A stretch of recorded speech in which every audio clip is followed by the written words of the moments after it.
Assalamualaikum warahmatullahi wabarakatuh. Saya Agus Saputra, kembali lagi di channel saya Agus Saputra Official. Jadi kali ini saya mau bahas tentang teman yang baik sekali di depan tak, tetapi jelek sekali di belakang tak juga. Kalau punya kita teman yang kayak begitu, berarti Anda adalah termasuk orang-orang yang paling beruntung di dunia ini.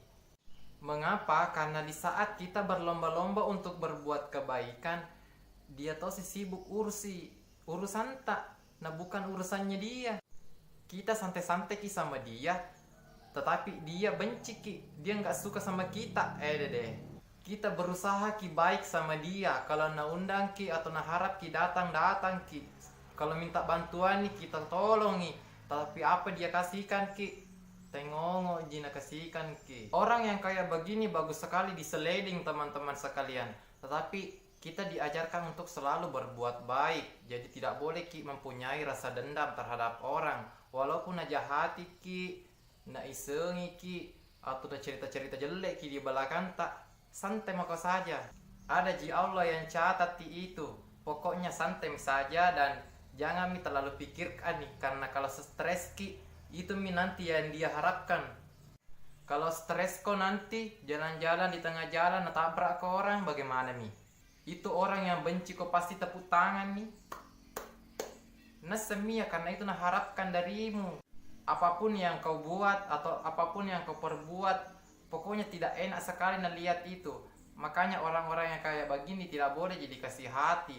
Tetapi yang namanya manusia, kalau teman tak butuh sesuatu pasti kita tolong tolong juga, ndak apa-apa tetapi kita seleksi juga, jangan sampai kita diperdaya oleh orang-orang yang kayak begini.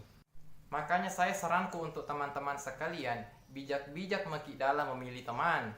Kalau bisa pilih teman yang baik, yang soleh atau yang soleha, yang selalu ingatkan dalam hal agama, minimal dalam hal kayak sholat, mengaji, ikut taklim. Pokoknya teman-teman yang kayak begitu kita cari. Pokoknya berteman sampai di akhirat itu. Daripada berteman sama orang di depanmu baik sekali, tetapi di belakangmu busuk.